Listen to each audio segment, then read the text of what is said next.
Hello. Good morning po. Good morning, church. Kamusta po kayo? Mabuti naman. Okay, unang-una sa lahat po ay gusto kong pasalamatan ng Panginoon. Praise God, no, sa 'yon. Iniwas niya tayo, no, sa ano ng bagyo, bagyong Ada. So, praise the Lord. So, kahapon po ay almost the whole day nag-praise and worship po kami sa bahay ng aking asawa. Pero sabi niya sa akin, mag-preach na lang daw ako. Huwag na akong kumanta. So, yeah. So, magandang umaga po muli sa inyo. So, bago po tayo magsimula, ay simulan po natin ito sa isang panalangin. Ipikit po natin ang ating mga mata. Let's bow our heads and feel the presence of the Lord. Hallelujah. Our Father, most gracious God, our perfect Father, Panginoon, maraming salamat po sa muling pagkakataon, Panginoon, na ako'y po tinawag nyo upang paglingkuran kayo na ibahagi ang iyong salita. Panginoon, dalangin ko po na nawa ay balutin niyo po ako at itago niyo po ako sa inyong banal na espiritu. Panginoon, ang aking kahinaan po nawa ay bigyan niyo ng kalakasan, Panginoon. Na nawa po kayo ang magsalita. At dalangin ko rin po, Panginoon, na puspusin niyo po ang bawat sulok ng zambahang ito ng iyong banal na espiritu. Hipuin niyo po ang puso ng bawat isa at buksan ang kaisipan, Panginoon, upang tanggapin ang iyong salita. Maraming salamat, Panginoon. Ito po'y dalangin namin sa pangalan ng aming Panginoong yung bugtong anak na si Yeso Kristo. Amen and amen. Okay.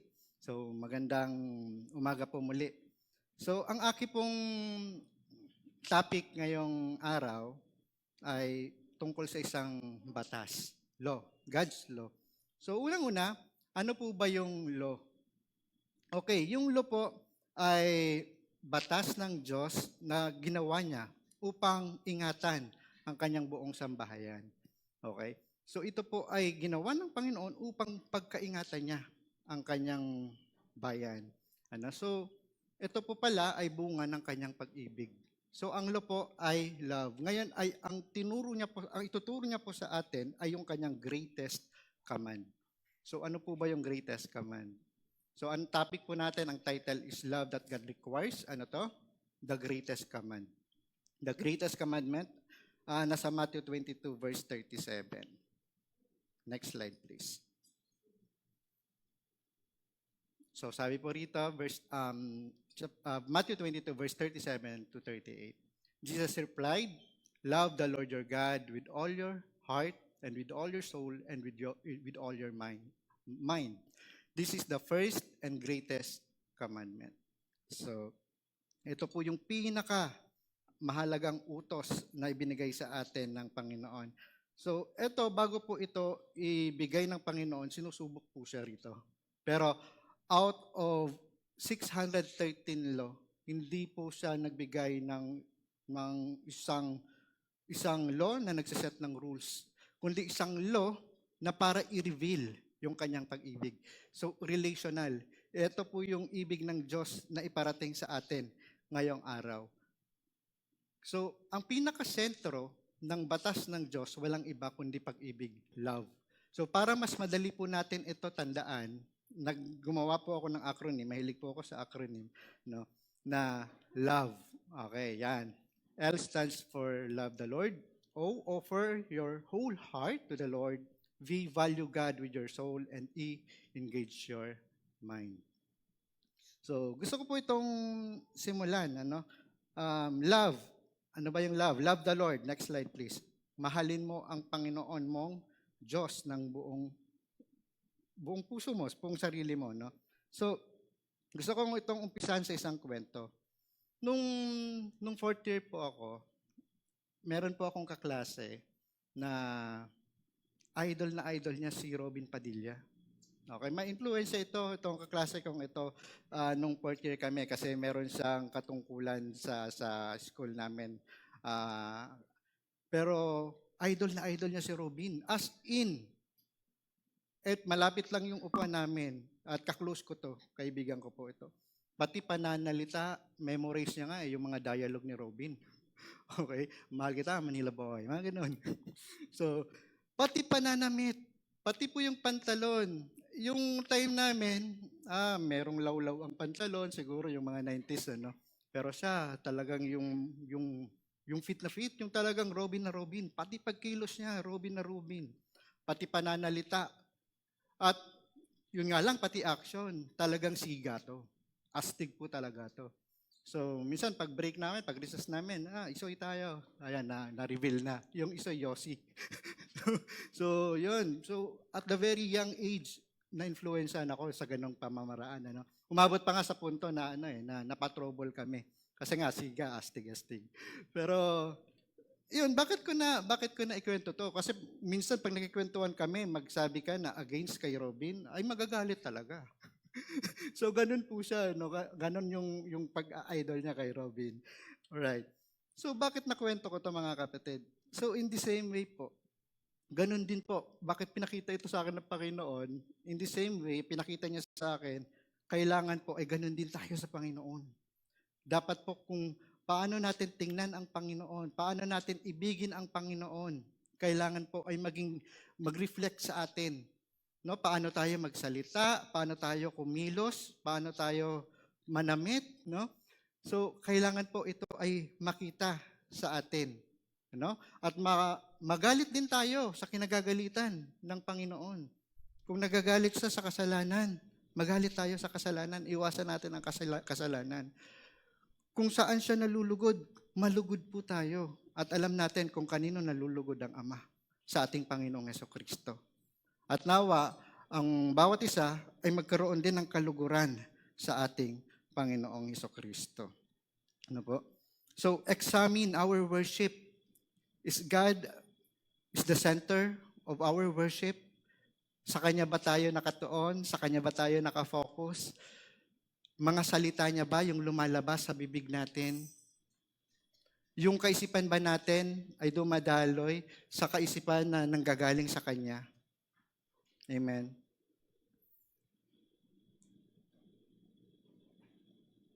O stands for offer your whole heart to the... Next slide po.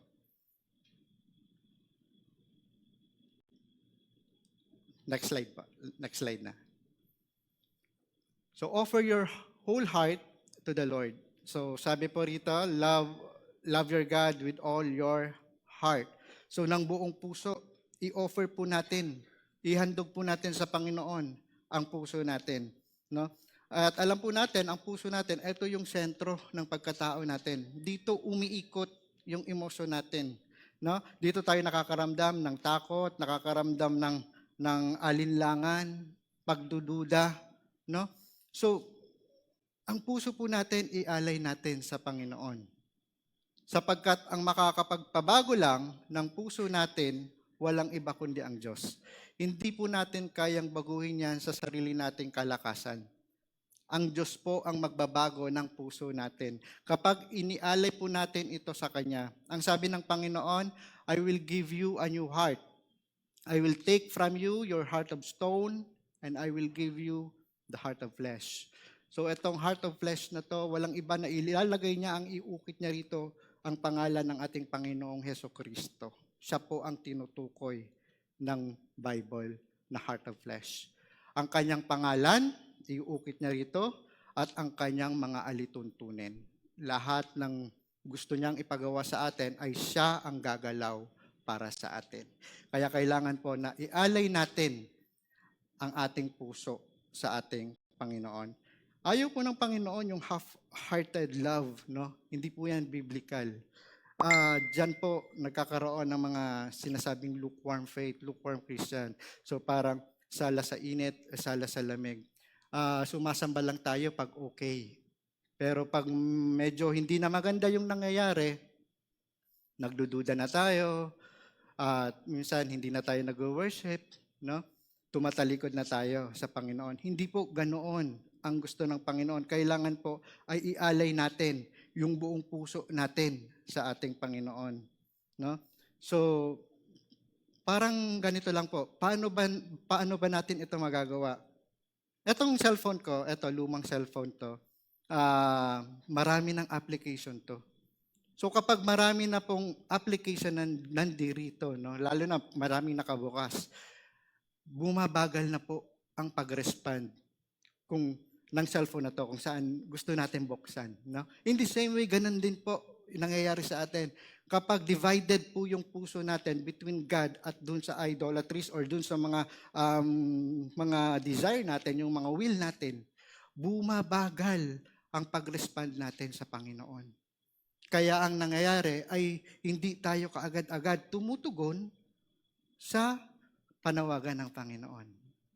Amen. So napakalinaw po na ang mensahe ngayon ng Panginoon ay ialay natin ang ating puso ng buong buo.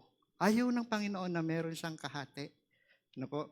So, nung last Sunday, yung topic nga, kung medyo mali yung interpretation mo na hate your father, hate your magkakaproblema tayo. Kasi ang ibig sabihin ng Panginoon doon ay unahin po natin siya. Unahin natin ang Panginoon. Kailangan ay mas iniibig po natin ang ating Diyos. Amen?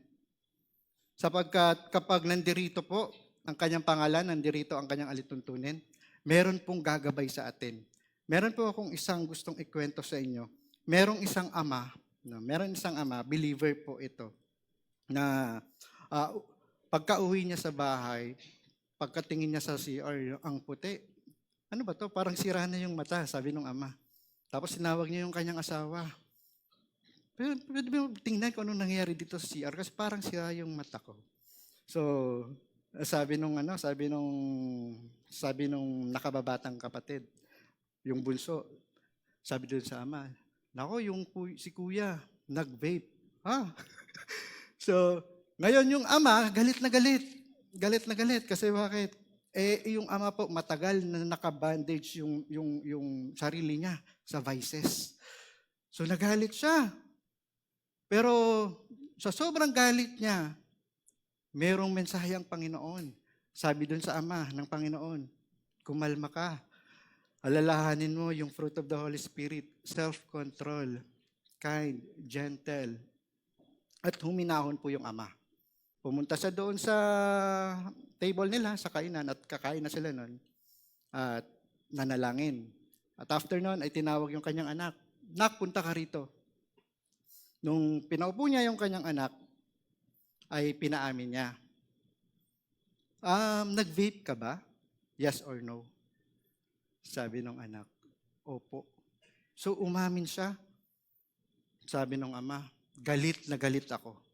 Galit na galit ako. At alam mong ikakapahamak mo yan. At dahil dinaanan ko yan, sabi ng ama. Sabi ng ama, sobrang galit niya, ilabas mo yung vape. Anyway, hindi po ito attack sa mga nagve-vape. So it so happened na yung ama ay matagal na nakagapos sa bandage na yan.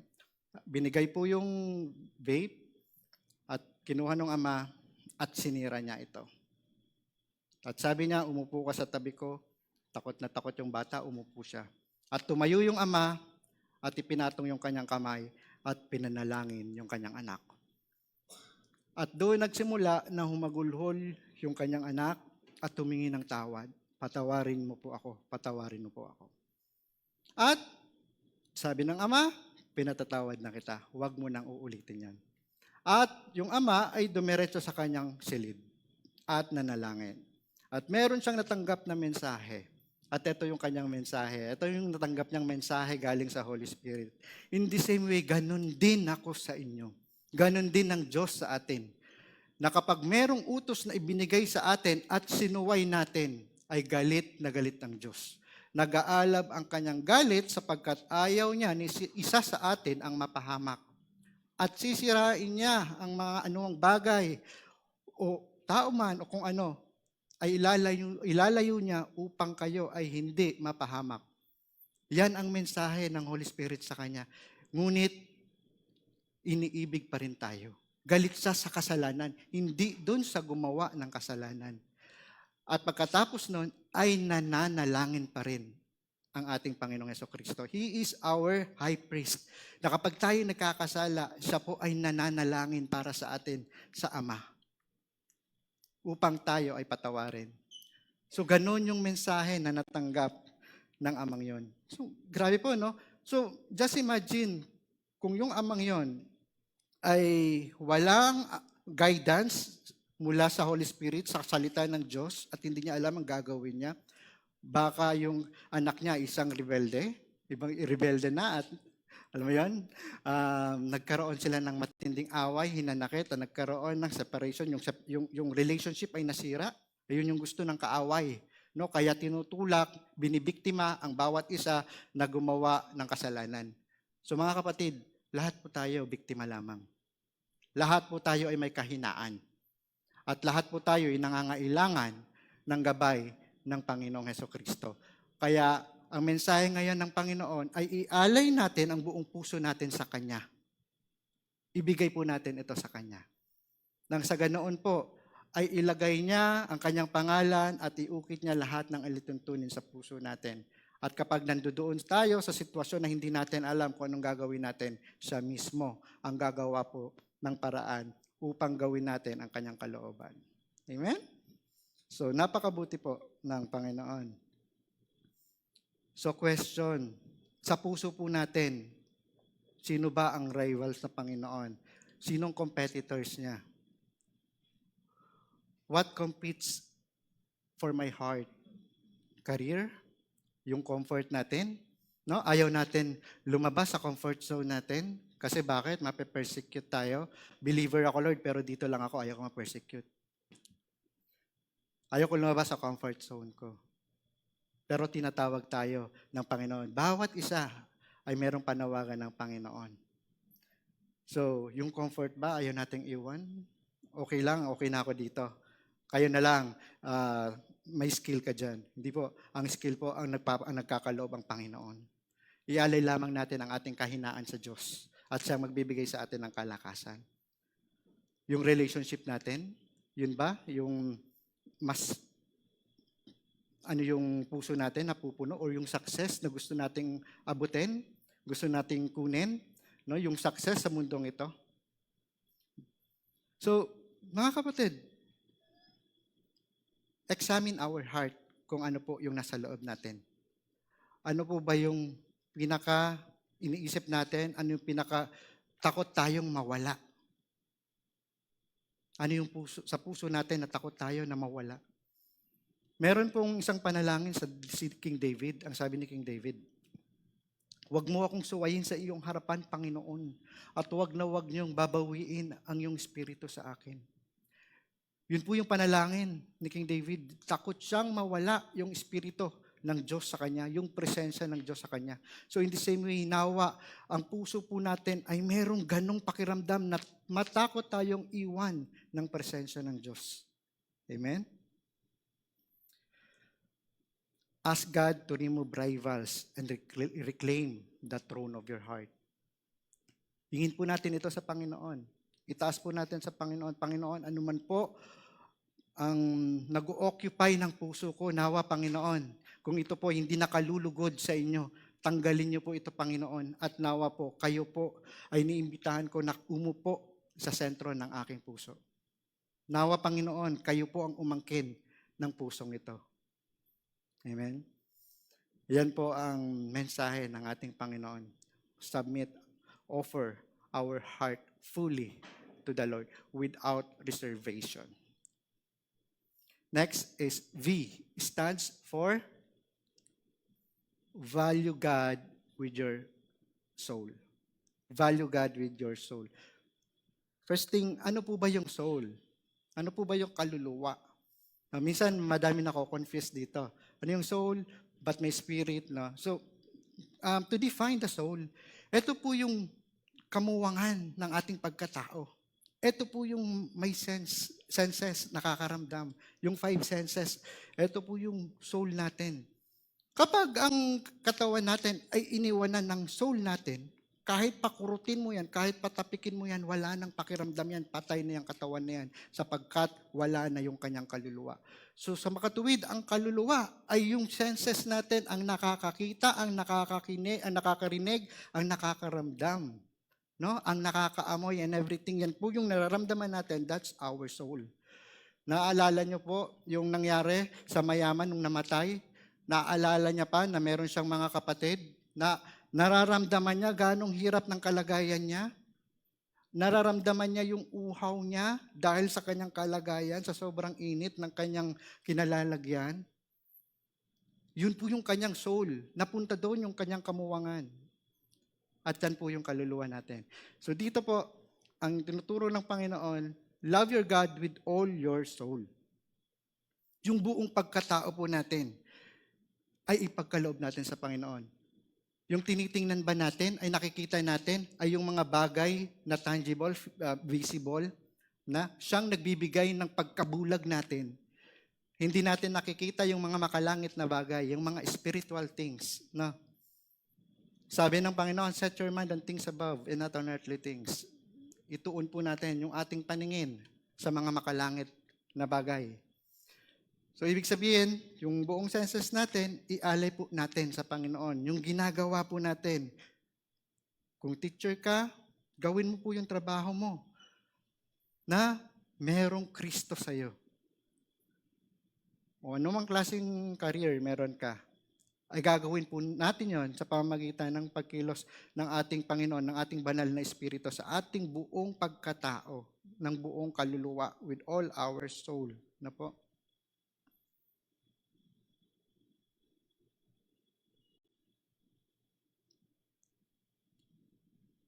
So, yun, i-submit po natin yung buong sarili natin sa Kanya. Merong kwento sa Bible, para magbigay ako ng illustration. Kung naalala nyo, yung kwento ni Martha at ni Mary, no?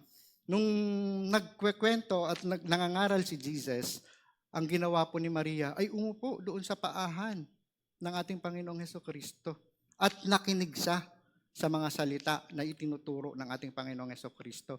Pero si Martha ay abala sa kanyang ginagawa, mga gawaing bahay, at sinabi niya sa Panginoong Hesukristo, Panginoon, sabihan mo naman ang aking kapatid na tulungan ako sa mga gawain. Pero anong naging tugon ng ating Panginoong Hesukristo?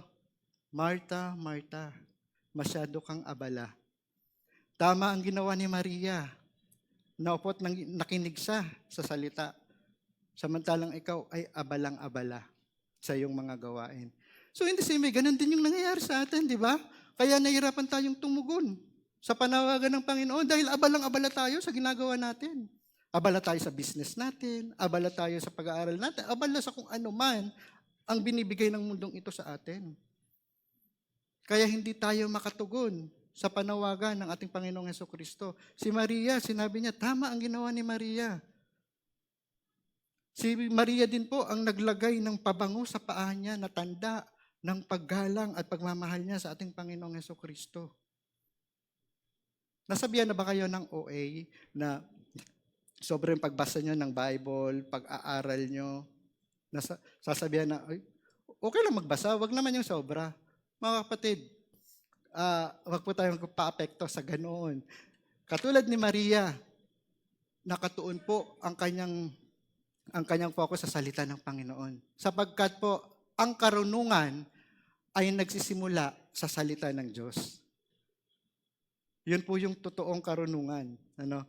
So, mga kapatid, patuloy lang tayo sa pag-aaral ng salita ng Diyos. God is eternal. Habang nabubuhay tayo, kahit pa yung lifespan ay pagkakalob ng Panginoon sa atin dito, hindi po natin lubusang makakahon o makikilala ang Panginoon sapagkat napakalaki ng Diyos natin. Mamaya po ay papakilala ko sa inyo kung paano nagpakilala ang Diyos sa isang tao na napakalaki yung pag-ibig niya sa Panginoon. No?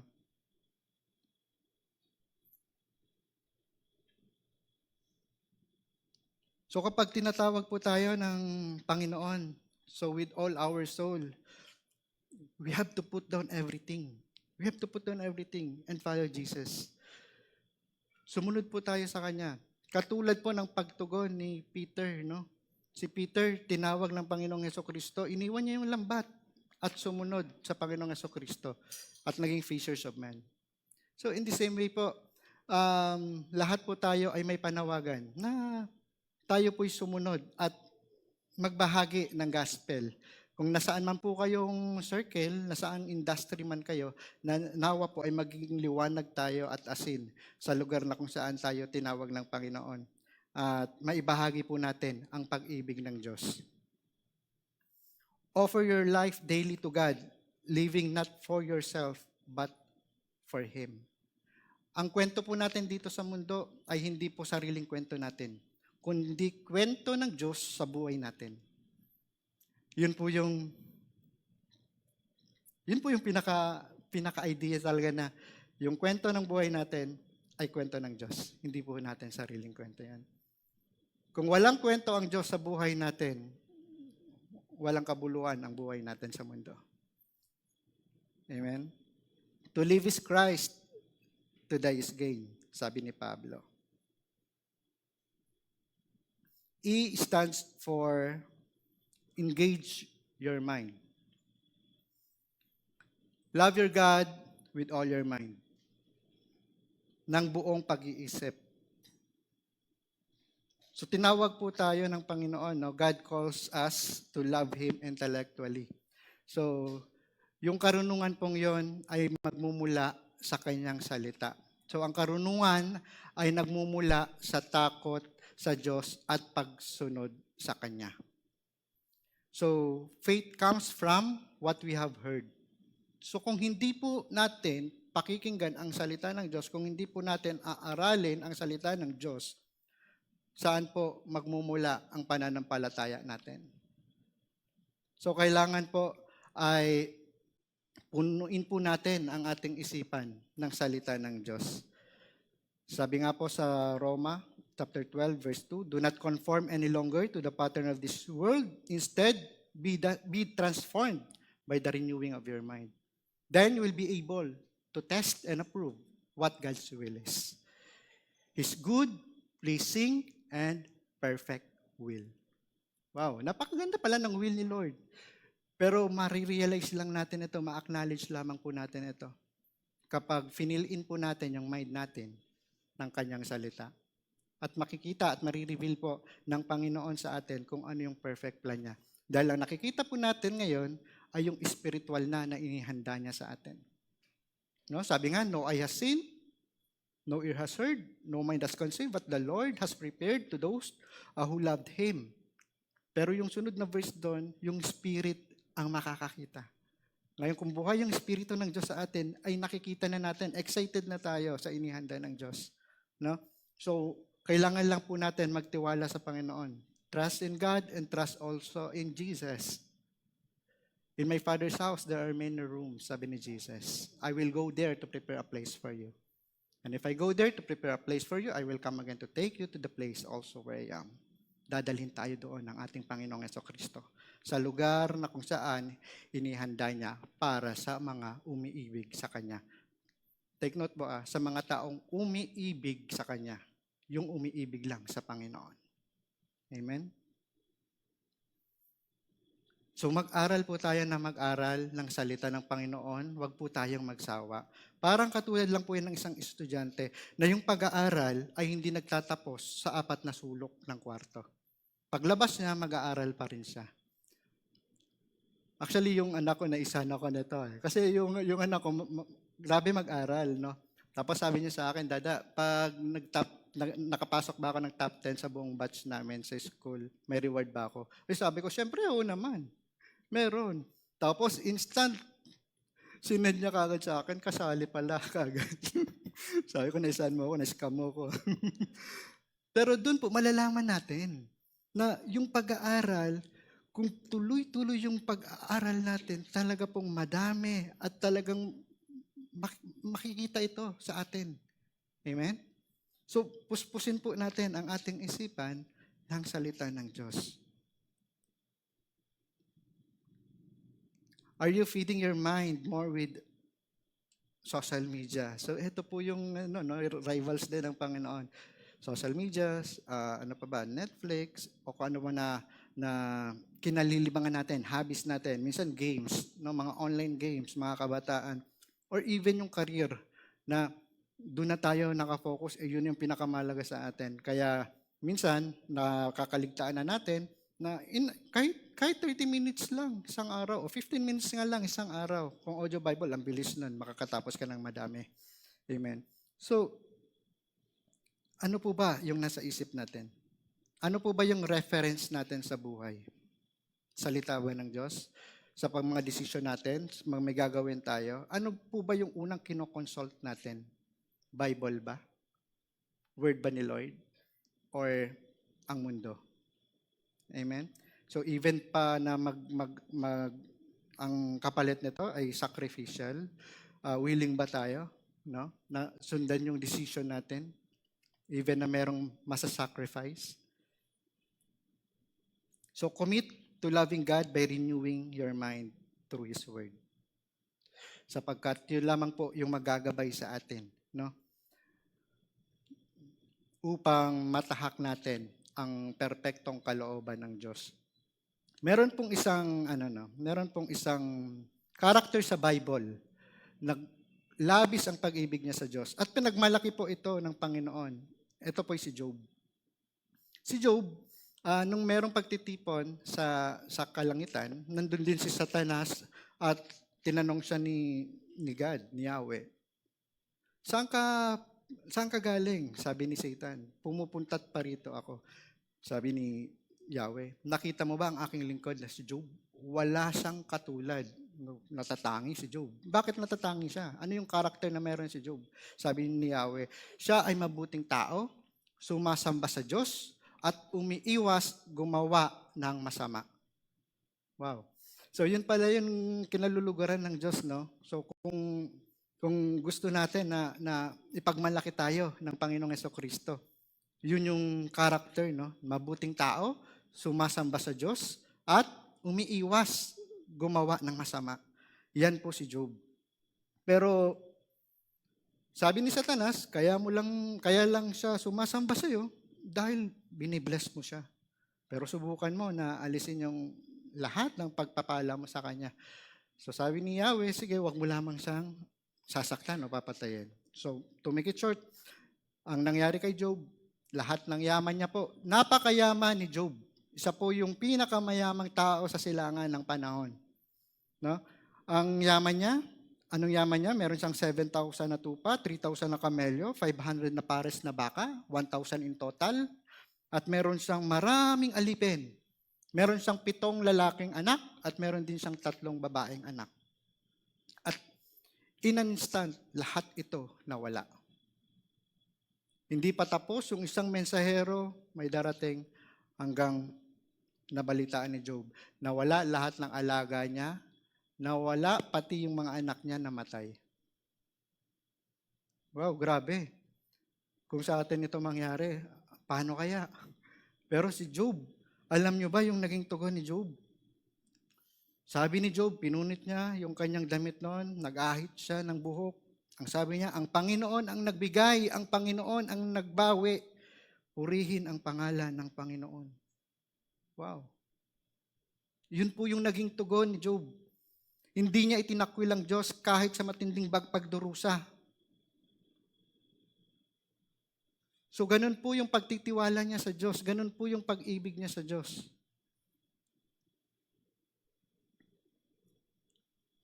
So in season and out of season, pinupuri ni Job ang Panginoon. So in the same way po, ganun din po yung itinuturo sa atin ng Panginoon. Doon lang ba tayo sa season na masagana tayo? At kapag tayo'y nahihirapan na, tatalikuran na natin ang Panginoon? Ito pang masakla, pati yung asawa ni Job ay sinubok siya. Sabi ng asawa ni Job, nung binigyan siya ni Satanas ng pigsa mula ulo hanggang talampakan, imagine, mula ulo hanggang talampakan, isa nga lang, ang sakit-sakit na. Pero sabi ng asawa niya, nananampalataya ka pa rin ba sa Diyos mo? Isumpa mo na siya at mamatay ka na. Wow. Pero ano yung naging tugon ni Job sa kanyang asawa? Hangal. Hangal. Mananampalataya lang ba tayo sa Diyos sa mga mabubuting bagay at hindi sa masasama? Ganun po ang pagtitiwala ni Job, ang pag-ibig ni Job sa Panginoon. Amen? At na-move po ako ng Holy Spirit nung nangusap na ang Panginoon kay Job sapagkat hindi niya nakuha yung kanyang kapayapaan sa kanyang mga kaibigan.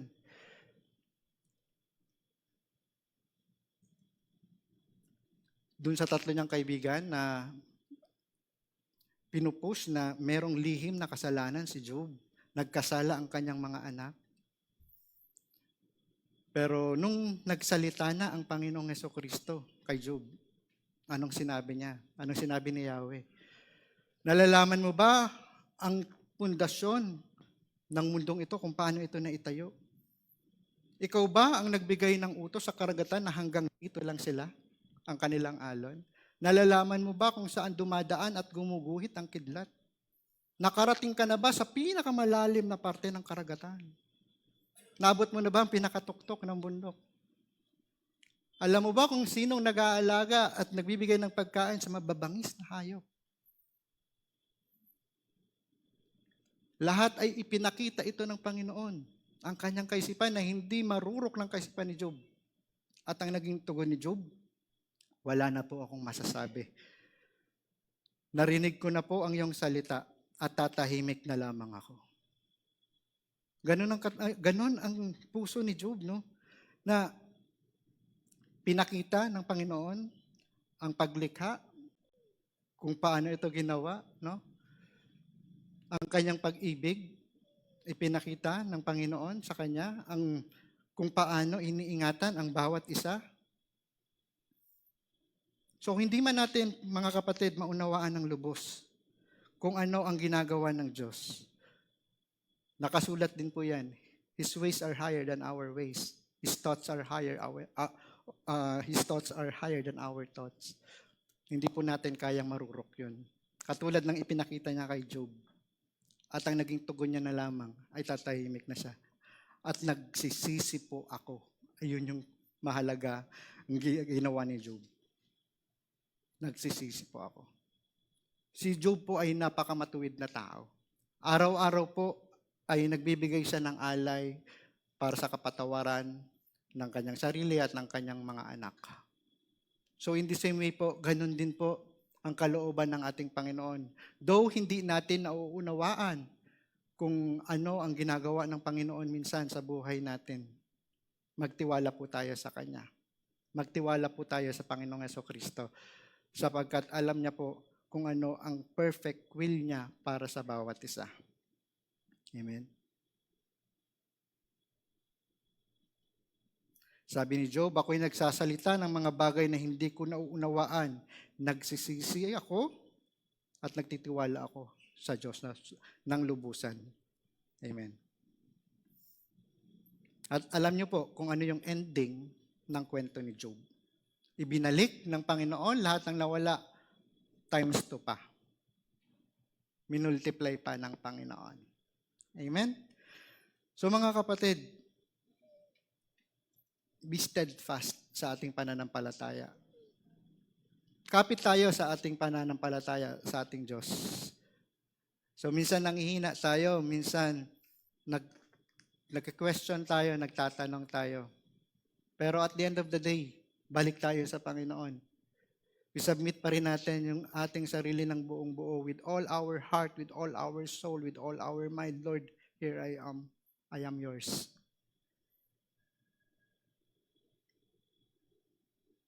Amen.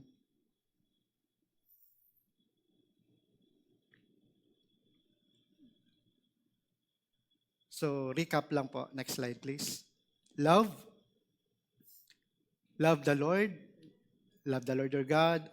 Offer your whole heart to the Lord. Value God with your soul. Engage your mind.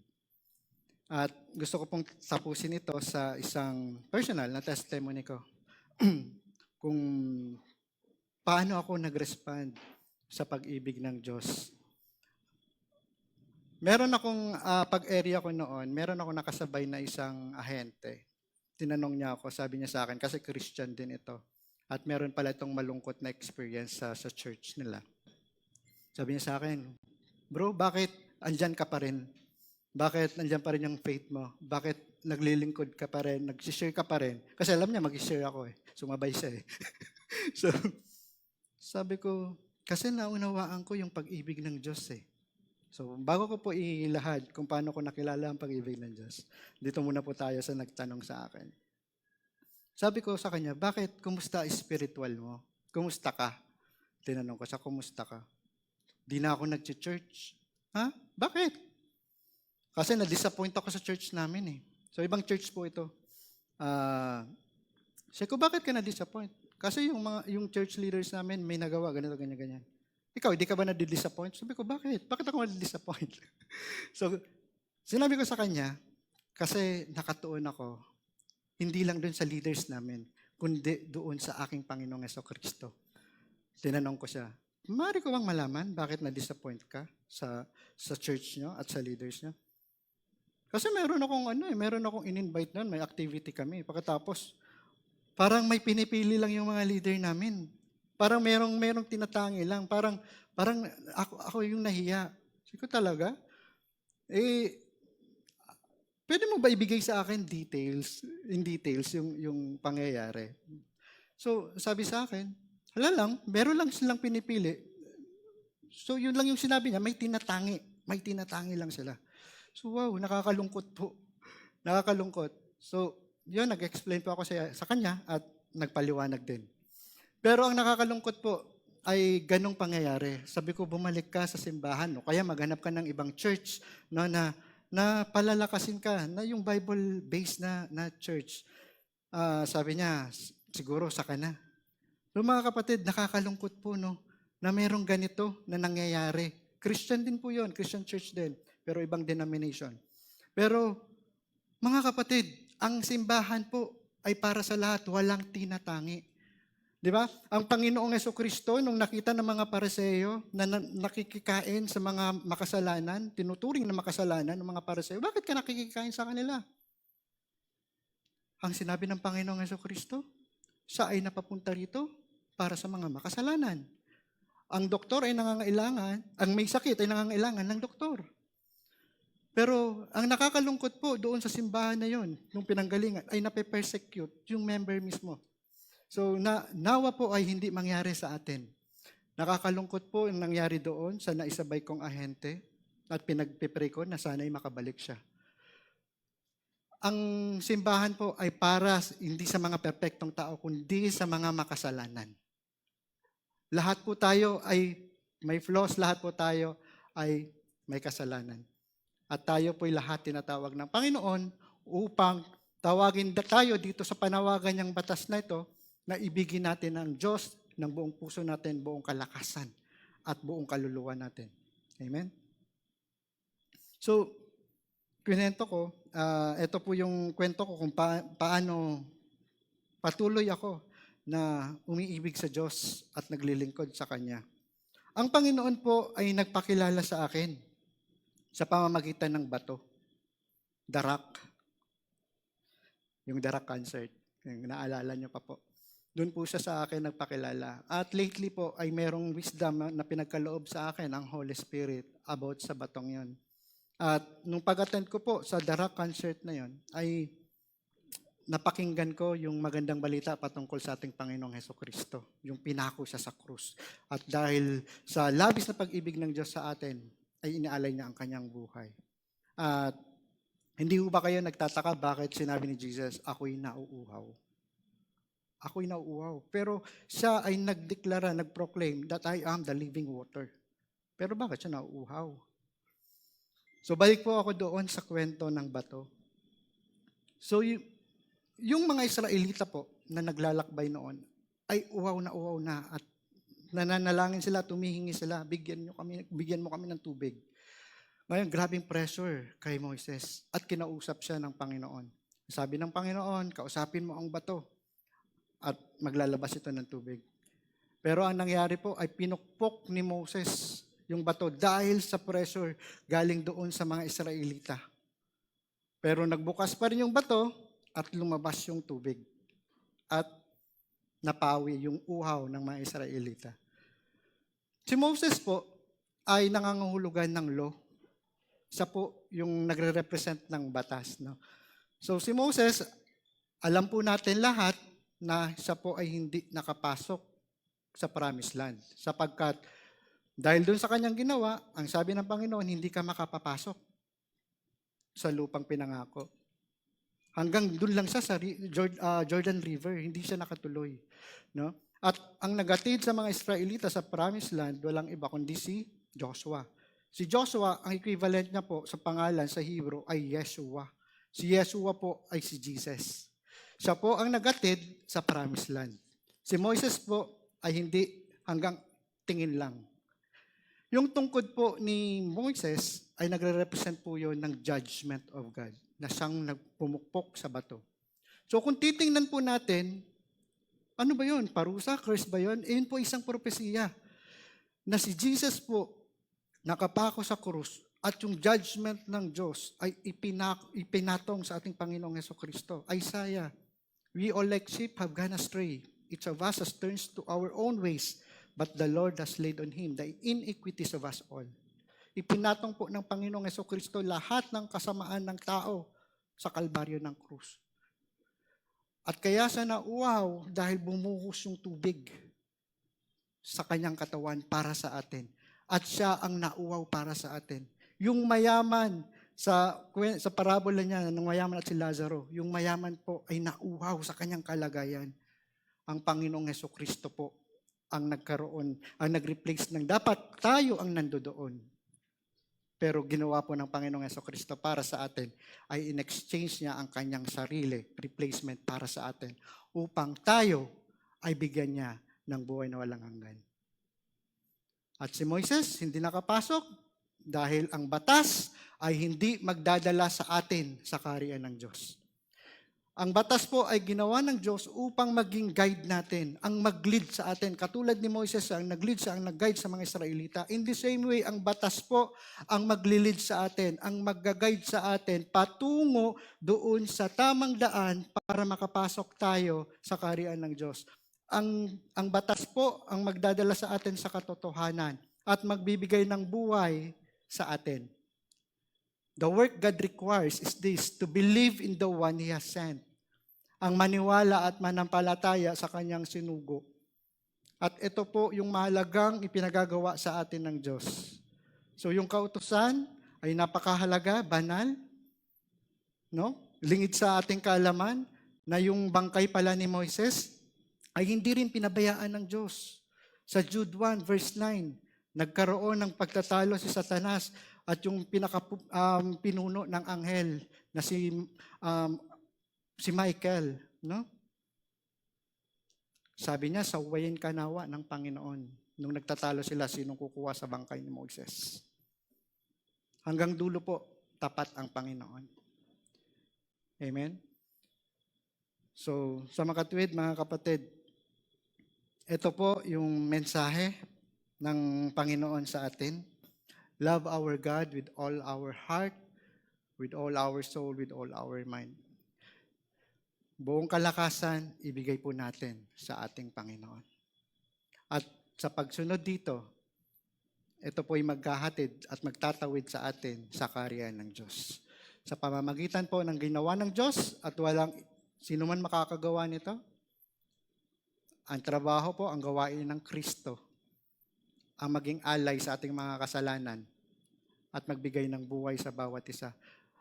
Ang Espiritong sumasa atin sa pamamagitan ni Kristo ay may kaparehong kapangyarihan sa Espiritong bumuhay sa ating Panginoong Hesukristo mula sa kamatayan.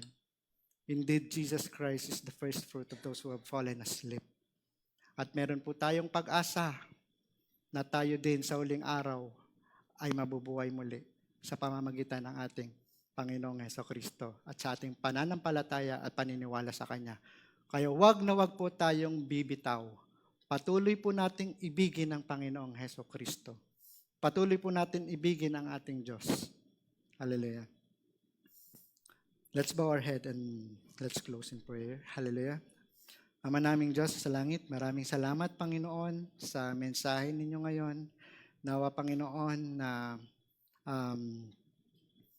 kayo po yung gumalaw sa bawat isa. Nawa Panginoon na balutin niyo po kami ng iyong pag-ibig, Panginoon. Panginoon, hindi man po namin matumbasan ng iyong pag-ibig sapagkat napakalalim ng iyong pag-ibig. Hindi po namin ito masukat, Panginoon. Nawa, Panginoon, sa ibinigay niyong utos sa amin ay sapat na upang kayo po ay bigyan namin ng kaluwalhatian. Ang ibigin ka namin ng buong puso, buong kaluluwa, at buong pag-iisip namin. Panginoon, tanggapin niyo po ang pag-ibig namin ito, Panginoon. At nawa, Panginoon, nadalhin niyo po kami at akayin niyo po kami sa pinaka-perpekto ninyong kalooban.